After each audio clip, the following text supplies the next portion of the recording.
কমিউনিস্টরা ধর্ম মানে না, অথচ সংখ্যালঘু মানে। উনি কিন্তু বারবার সংখ্যালঘুটা বলেছেন, তাহলে সংখ্যালঘু কিসের ভিত্তিতে? নিশ্চয়ই ধর্মের ভিত্তিতে। একটু মোজাত নিয়ে যদি বলেন। হ্যাঁ, প্রথমেই বলি যে মাতৃভূমিকে রক্ষা করতেই হবে অ্যাট এনি কস্ট। তাই মাতৃভূমির রক্ষার্থে জিরো টলারেন্স, জিরো কম্প্রোমাইজ এই নীতিতে এগিয়ে চলছে ইসরায়েল, এবং এই নীতিতেই এগিয়ে চলা উচিত বলে। গাজা ইসরায়েলের মাতৃভূমি নয়, যে অংশটা নিয়ে গন্ডগোল সেটা ইসরায়েলের মাতৃভূমি নয়।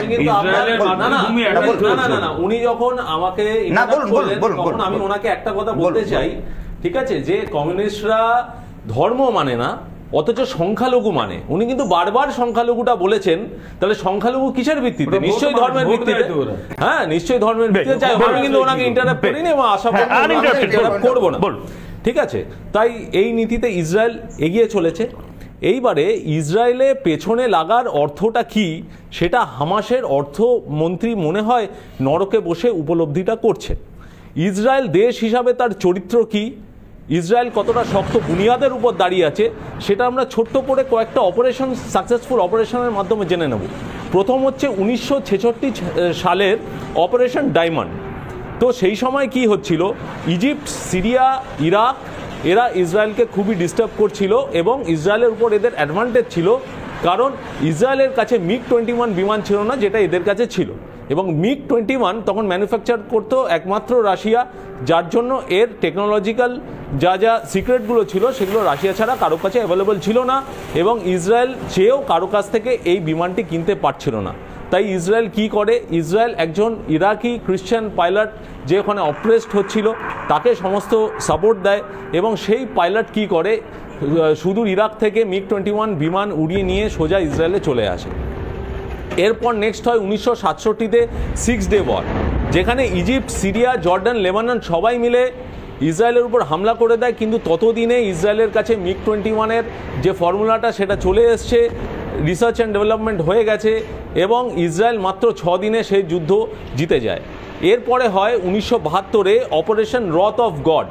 অপারেশন রথ অফ গডে কি হয়, মিউনিক অলিম্পিকে, যেটা জার্মানিতে হচ্ছিল, সেখানে প্যালেস্টাইনীয় জঙ্গিরা ঢুকে ইসরায়েলের 11 জন খেলোয়াড়কে ওখানে হত্যা করে। তারপরে মোসাদ, ইসরায়েলি যে সিক্রেট সার্ভিস আছে, তারা 1972 থেকে লেগে 1988 সাল পর্যন্ত খুঁজে ত্রিভুবনে যে যেখানে লুকিয়েছিল সবাইকে টেনে ভবসাগর পার করিয়ে দেয়। এরপরে 1976 সালে ইসরায়েল থেকে প্যারিসগামী যে এয়ার ফ্রান্সের বিমান, সেটা হাইজ্যাক করে, এবং সেটা উড়িয়ে নিয়ে যাওয়া হয় সুদূর ইউগান্ডার এনটিবি এয়ারপোর্টে। সেই এয়ারপোর্টে ইসরায়েলি 100 জন কমান্ডো 4000 কিলোমিটার ফ্লাই করে 90 মিনিটের একটা সাকসেসফুল অপারেশন করে। সেটা একটা ইসরায়েলি সার্জিক্যাল স্ট্রাইক ছিল, এবং যেখানে 102 জন হোস্টেজকে ওরা সাকসেসফুলি রেস্কিউ করে। শুধু এখানে ইসরায়েল কিন্তু থেমে থাকেনি, তারপরে এই অপারেশনটা যে মাস্টার মাইন্ড ছিল সে ইরাকে লুকিয়েছিল।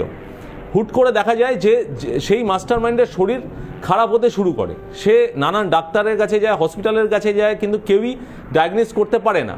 কিন্তু 2 বছর পরে তার অদ্ভুতভাবে মৃত্যু হয়। তো মৃত্যু হওয়ার ফলে দেখা যায় যে তার শরীরে বিষ আছে।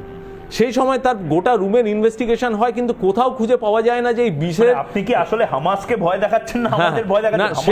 হামাসকে কি এই যে ধরনের জিনিসগুলো করতে পারে মোসাদ? হ্যাঁ, না জানলে হামাস জেনে নি। তো এই বিষের উৎসটা কোথায় সেটা কেউ খুঁজে পাওয়া যায় না, বা কেউ খুঁজে পায় না সেই সময়। পরে জানা যায় যে উনি যে টুথপেস্টটা ইউজ করতেন, মোসাদ সেই টুথপেস্টের ভেতরে রেডিও অ্যাক্টিভ এলিমেন্ট ঢুকিয়ে দিয়েছিল, যার ফলে তার এই মৃত্যু হয়। যারা এই এক্সটেন্ট পর্যন্ত যেতে পারে, হামাসের মানচিত্র, পৃথিবীর বুক থেকে হামাসের এবং প্যালেস্টাইনের মানচিত্র যে মুছে যেতে পারে, সেই সক্ষমতা যে তাদের আছে সেটা বুঝতে হবে।